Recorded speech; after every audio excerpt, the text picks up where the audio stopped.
I am going to introduce our very special successful guest. Her name is Shannon Miller. And Shannon Miller remains the most decorated Olympic gymnast in American history, with 7 Olympic medals, 2 gold, 2 silver, 3 bronze.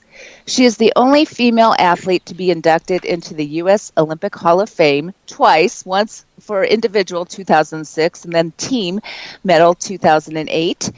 Shannon has won an astounding 59 international and 49 national competition medals.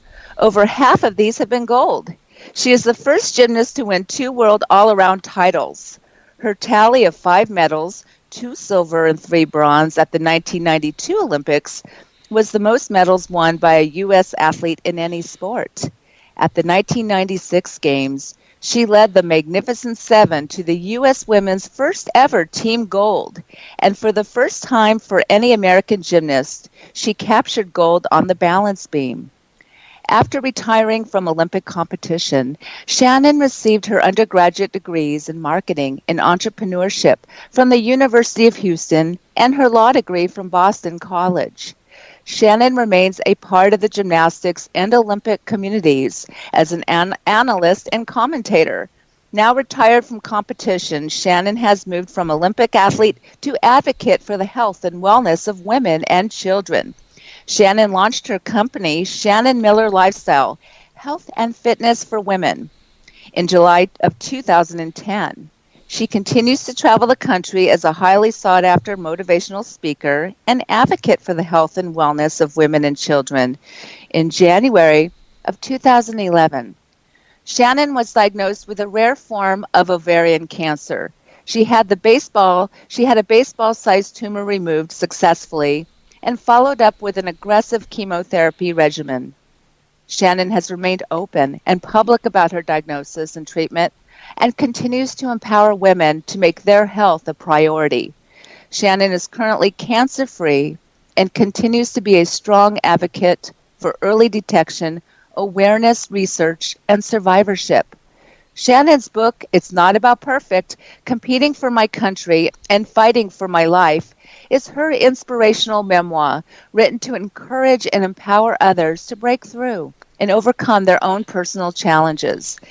Shannon and her husband, John, have 2 children, son Rocco and daughter Sterling.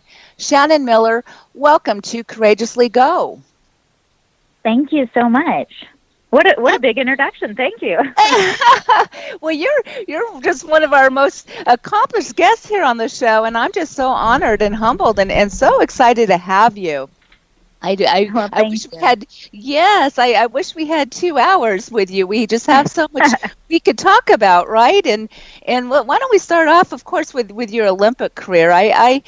Gymnastics, ever since I'm a little bit older than you, but I'll never forget Nadia in 1976 in Montreal. I was 10 years old, and after she scored all those perfect 10s, I was hooked.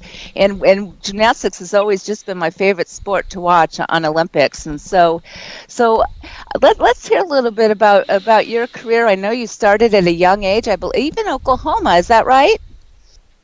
Yes, I grew up and trained in Oklahoma, and I just kind of fell into the sport. There was no really design to it. My parents weren't Olympians or anything, but my sister and I, we like to try to do flips, and usually that was on the furniture.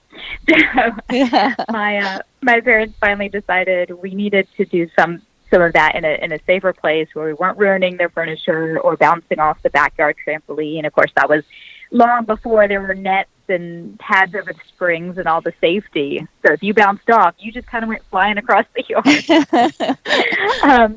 So they just called a few gyms around our area, and we just went to the first one that called back, and that's kind of how I started. I just started in a little class, a recreational class, and I fell in love. I mean, I just love the challenge of doing somersaults or the splits or whatever it was. I just loved going in there, and there was always something new to learn and something more you could try. And after that, my sister decided she wanted to go on to swimming, and up until that point, I'd always followed her. Anything she wanted to do, I was going to do it. She was 2 years older than me, and at that point, I decided, no, I'm just really going to stick with this gymnastics thing.